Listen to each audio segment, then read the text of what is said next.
მათე დევიძის სასამართლოს ხდომა წუთიწუთზე დაიწყება საქალაქო სასამართლოში მეორე დარბაზში მოსამართლე მგელიაშვილი წინა სასამართლოს ხდომას გამართავს ჯერჯერობით უცნობია ადვოკატებისა და პროკურორის პოზიცია, თუმცა როგორც ფორმულასთვის გახდა ცნობილი, მათე ისარგებლებს რეპლიკით და დღეს სასამართლოს მიმართავს, სწორედ დღეს გახდება ცნობილი მისი პოზიცია ბრალთან დაკავშირებით.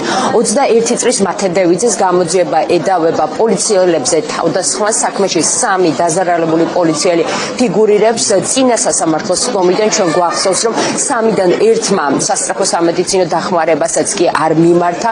კადრები კი თავად პროკურატურამ გაავრცელა, რომლის მიხედვითაც მათე ცდილობს მოგერიებას პოლიციელების, რომლებიც ძალის გამოყენებით აკავებენ აქციის მონაწილეებს.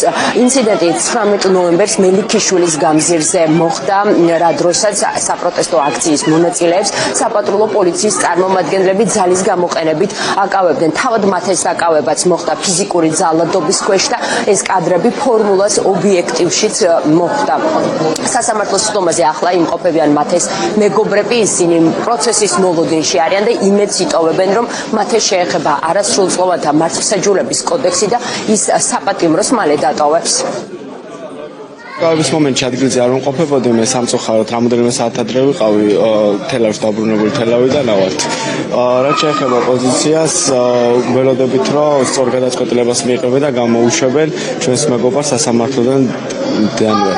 მათი არის თელაველი ბიჭი, მუსიკოსი, რომელიც მხოლოდ ხმას მაშინ იწევს, როდესაც როკს მღერის თავის გიტარაზე. თბილისში ჩამოვიდა საქართველოს სიყვარულის გამო და ჩამოვიდა იმის გამო, რომ არ უნდა დაეძინა საქართველოში და გაეღვიძა მეორე დღეს რუსეთში.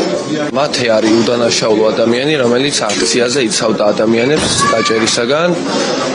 მათეს დაკავება იყო სრულიად უსამართლო, განსაკუთრებით ადმინისტრაციულად ხო უსამართლო იყო და შემდეგ სიცოცხლის სამართალზე გადატანაც უსამართლო იყო, იმიტომ რომ მათეს პოლიციელისთვის არანაირი ფიზიკური შეურაცხყოფა არ მიუყენებია. და მათე არის ერთ-ერთი სინისის პატიმარი ამ რეჟიმისგან. მათე დევიძის საქმის განხილვის შემდეგ მოსამართლე მგელიაშვილი კიდევ ერთ პროცესს გამართავს.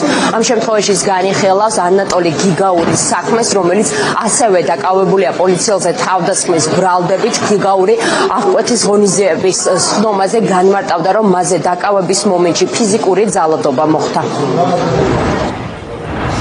ეს სალომე ბოკუჩავა იყო ოპოზიცია